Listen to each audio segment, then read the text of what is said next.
Bonjour, ici Sébastien d'actualité-dvd.com et aujourd'hui je vais vous parler du film Les Dents de la plage, version française de Sand Sharks, distribué par VVS Film de Mark Atkins avec Corinne Niemek, Brooke Hoggans, la fille du célèbre lutteur, et Vanessa Lee Evian. C'est un film sorti en magasin le 4 septembre 2012.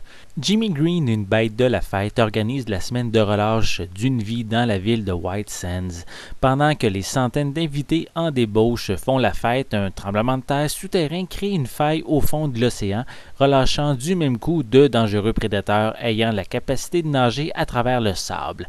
Les bêtes féroces se nourrissent de tout sur leur passage et les survivants devront trouver un moyen de mettre fin au carnage. Pour débuter, mais il ne faut pas prendre ce film au premier degré, mais sinon vous risquez d'être grandement déçu. On ne peut pas nier que plusieurs idées viennent directement du classique Les Dents de la Mer. Voici quelques idées qu'on retrouve avec quelques variations par contre. On a la découverte des premiers corps, on a l'arrivée sur l'île d'une spécialiste des requins, on a les conflits entre le fils du maire et les shérifs réticents à l'ouverture des festivités, on a le conseil municipal où on se dispute la fermeture ou non des plages. On a le vieux pêcheur qui propose ses services. On a également la fausse apparition d'un requin sous forme d'un jeune déguisé avec un aileron. On a la panique sur la plage avec les figurants qui courent dans tous les sens. Et également la capture d'un requin qui n'est pas le vrai requin recherché.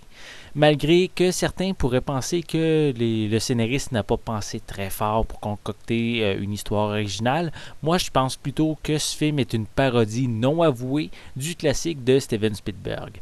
On ne se prend pas au sérieux tout au long du film, on n'a même pas peur quand on voit la manière dont tous les personnes meurent. J'en ai même ri et ce n'est pas toujours des personnages inconnus qui se font attaquer. Certains personnages principaux vont y passer, dont un qui est coupé en deux offrant une scène, je dirais même très drôle.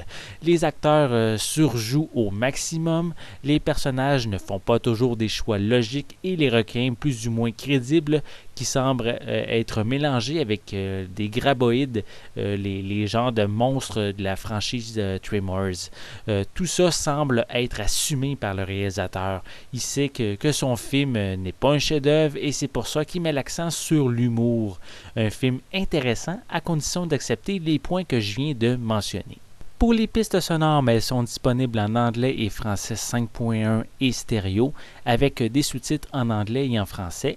Pour les suppléments, on retrouve un court making-of d'environ 7 minutes et c'est tout, il n'y a aucun autre supplément.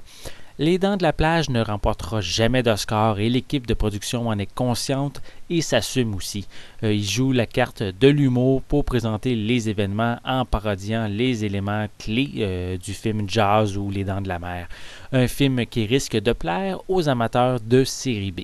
C'était Sébastien, merci et bon visionnement.